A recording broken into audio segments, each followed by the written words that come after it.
Assalamualaikum warahmatullahi wabarakatuh. Kali ini, kami dari kelompok 2 akan membahas tentang sumber hukum Islam. Sumber hukum Islam terbagi atas dua, yaitu muttafaq, disepakati, dan mukhtalaf, tidak disepakati. Tetapi pada kesempatan ini yang akan kita bahas lebih lanjut adalah mukhtalaf atau tidak disepakati. Mukhtalaf terbagi atas istihsan, maslahah mursalah, istishab, sudduz zari'ah, urf, dan syar'u man qoblana. Pengertian istihsan menurut bahasa mempunyai arti menganggap baik. Ahli usul yang dimaksud dengan istihsan ialah berpindahnya seorang mujtahid dari hukum yang dikehendaki oleh qiyas jali, jelas, kepada hukum yang dikehendaki oleh qiyas kafi, samar-samar, atau dari ketentuan hukum kuli, umum, kepada ketentuan hukum jaz'i, khusus, karena ada dalil atau alasan yang lebih kuat menurut pandangan mujtahid. Dari pengertian tersebut, berarti istihsan dapat dibedakan menjadi dua, yaitu menguatkan qiyas kafi atas qiyas jali. Contohnya, wanita yang sedang haid boleh membaca Al-Quran berdasarkan istihsan dan haram menurut qiyas. Kedua, ketentuan hukum kuli umum kepada ketentuan hukum jaz'i khusus. Kebolehan dokter melihat aurat wanita dalam proses pengobatan. Dasar hukum istihsan, dan ikutilah sebaik-baik apa yang telah diturunkan kepadamu dari Tuhanmu, sebelum datang azab kepadamu dengan tiba-tiba, sedang kamu tidak menyadarinya. Quran Surah Az-Zumar. Menurut mereka, dalam ayat ini Allah Subhanahu wa Ta'ala memerintahkan kita untuk mengikuti yang terbaik, dan kalimat perintah menunjukkan bahwa ia adalah wajib. Dan di sini tidak ada hal lain yang memalingkan perintah ini dari hukum wajib. Maka ini menunjukkan bahwa istihsan adalah hujjah. Ulama yang menerima dan menolak istihsan sebagai sumber hukum. 1. Jumhur Malikiyah dan Hanabilah menetapkan bahwa al-istihsan adalah suatu dalil syar'i yang dapat dijadikan hujjah untuk menetapkan hukum terhadap sesuatu yang ditetapkan oleh qiyas atau keumuman nas. Dan menurut ulama Hanafiyah menggunakan al-istihsan ini dengan alasan bahwa berdalil dengan al-istihsan itu sebenarnya sama dengan berdalil dengan qiyas kafi atau berdalil dengan istilah. Kesemuanya dapat diterima. 2. Ulama Syafi'iyah memiliki pandangan yang berbeda mengenai istihsan. Menurut Imam Syafi'i dengan kaulnya yang masyhur bahwa barang siapa yang berhujjah dengan istihsan maka ia telah membuat sendiri hukum syarah. Maslahah mursalah. A. Pengertian maslahah mursalah menurut bahasa mempunyai arti maslahah dapat berarti kebaikan, kebermanfaatan, kepantasan, kelayakan, keselarasan, dan kepatutan. Sementara kata mursalah merupakan isi marfu dari kata arsalah yang artinya terlepas atau bebas.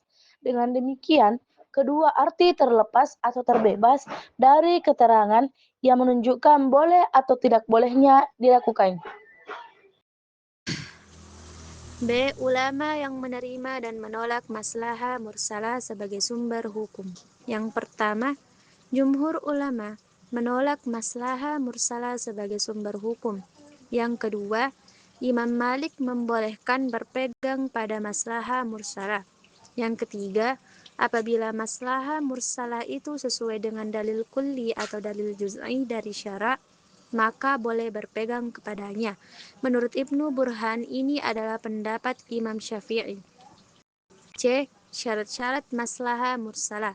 Yang pertama, maslahah itu harus jelas dan pasti, bukan hanya berdasarkan anggapan atau perkiraan.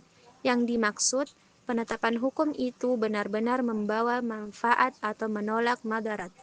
Yang kedua, maslahah itu bersifat umum, bukan untuk kepentingan pribadi. Penetapan hukum itu memberi manfaat kepada manusia terbanyak atau menolak madarat dari mereka, bukan untuk kepentingan individu seseorang.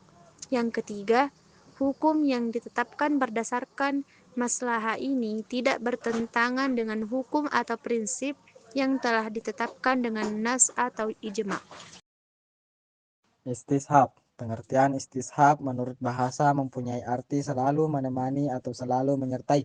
Menurut istilah, istishab adalah menjadikan hukum yang telah tetap pada masa lampau terus berlaku sampai sekarang karena tidak diketahui adanya dalil yang merubahnya. B. Macam-macam istishab. 1. Istishab al-adam, yaitu tidak adanya suatu hukum yang diadakan oleh akal berdasarkan asalnya dan tidak pula ditetapkan oleh syarak. 2. Istishab umum atau nas sampai datang dalil yang merubahnya berupa mukhasis atau nasik. Dalam hal ini yang dimaksud yaitu suatu hukum tetap berlaku menurut umumnya sampai ada yang merubahnya. Ketiga, istishab hukum yang ditujukan kepada syarak tetapnya dan kekalnya karena ada sebabnya. 4. Istishab keadaan ijma atas suatu hukum atau terus berlaku pada tempat yang diperselisih. C.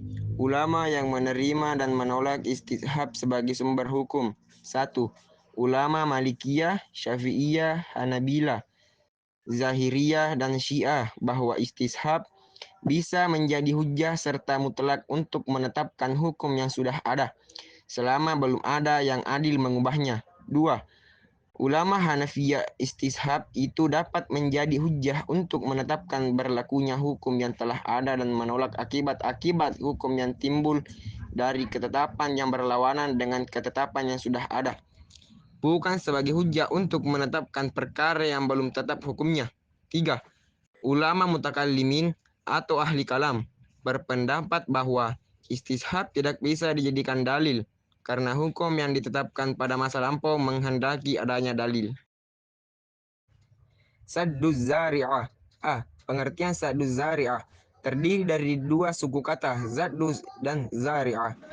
Sadduz menurut bahasa mempunyai arti menutup dan zari'ah artinya jalan. Maka sadduz zari'ah mempunyai arti menutup jalan menuju maksiat.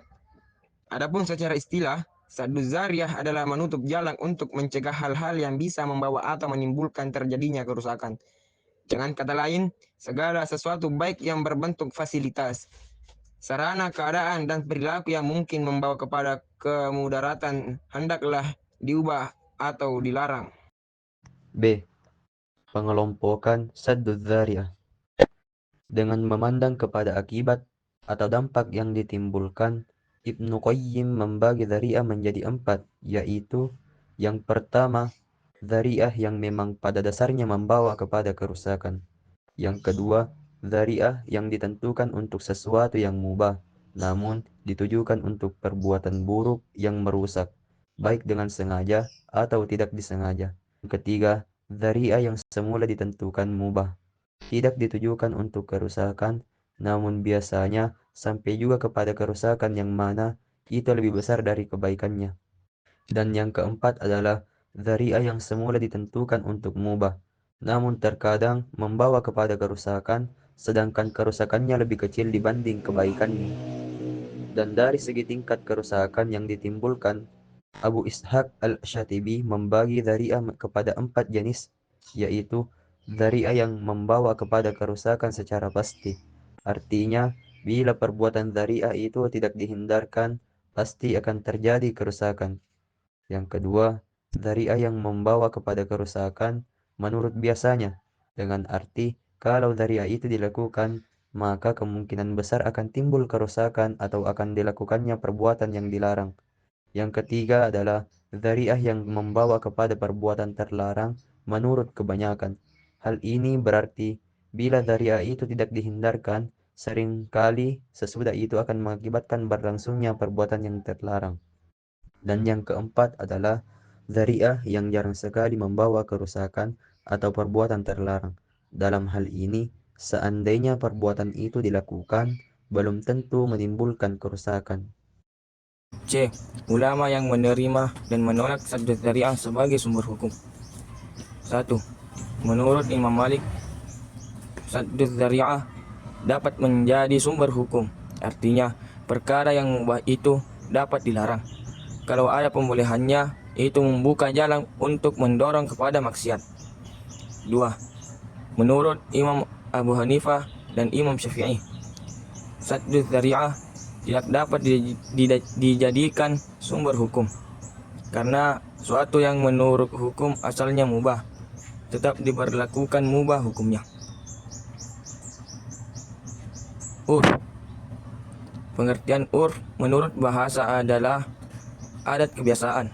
Adapun secara istilah syara', Wahbah Zuhaili menyebutkan, urf ialah apa yang dijadikan sandaran oleh manusia dan mereka berpijak kepada ketentuan urf, baik yang berhubungan dengan perbuatan yang mereka lakukan maupun terkait dengan ucapan yang dipakai secara khusus.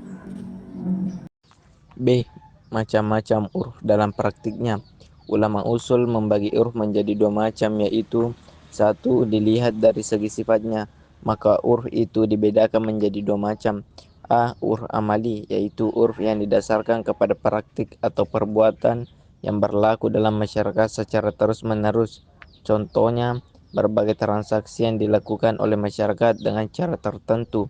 B. Urf kauli, atau disebut juga urf lafzi, yaitu kebiasaan masyarakat dalam menggunakan lafal atau ungkapan dan ucapan tertentu. Contohnya, kata atau ungkapan dalau untuk menyatakan anak laki-laki. 2. Dilihat dari segi wujudnya, maka urf dapat dibedakan kepada dua macam, yaitu A. Urf sahih, baik, yang telah diterima oleh masyarakat secara luas, dibenarkan oleh pertimbangan akal sehat, membawa kebaikan dan kemaslahatan, menolak kerusakan dan tidak menyalahi ketentuan nas Al-Quran dan As-Sunnah. B. Urf fasid, yaitu adat istiadat yang tidak baik, yang bertentangan dengan nas Al-Quran dan As-Sunnah, serta kaidah-kaidah agama, bertentangan dengan akal sehat, mendatangkan madharat dan menghilangkan kemaslahatan. C. Kehujahan urf. Ulama usul sepakat bahwa urf yang sahih dapat dijadikan hujjah dan sarana dalam menetapkan hukum syara'. 2. Urf fasid tidak dapat dijadikan hujjah.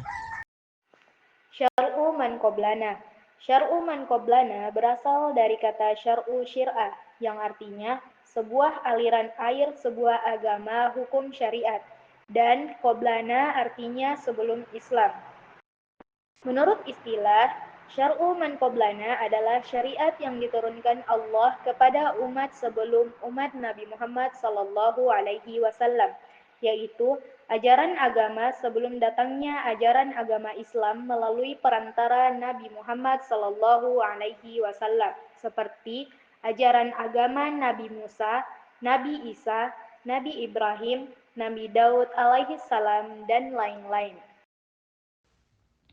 B. Macam-macam syar'u man qoblana. 1. Dinasah syariat kita, syariat Islam. Tidak termasuk syariat kita menurut kesepakatan semua ulama. Contoh pada syariat Nabi Musa alaihissalam, pakaian yang terkena najis tidak suci, kecuali dipotong apa yang terkena najis itu. 2. Dianggap syariat kita melalui Al-Quran dan Al-Sunnah. Ini termasuk syariat kita atas kesepakatan ulama. Contoh, perintah menjalankan puasa. 3. Tidak ada penegasan dari syariat kita apakah dinasah atau dianggap sebagai syariat kita.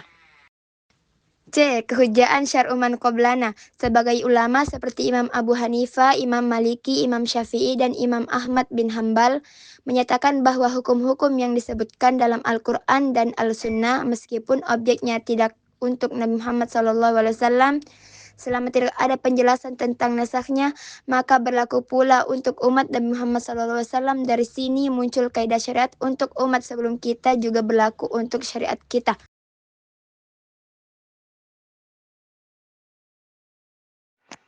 Itulah tadi yang sempat kami sampaikan mengenai sumber hukum Islam yang tidak disepakati. Sekian, wassalamualaikum warahmatullahi wabarakatuh.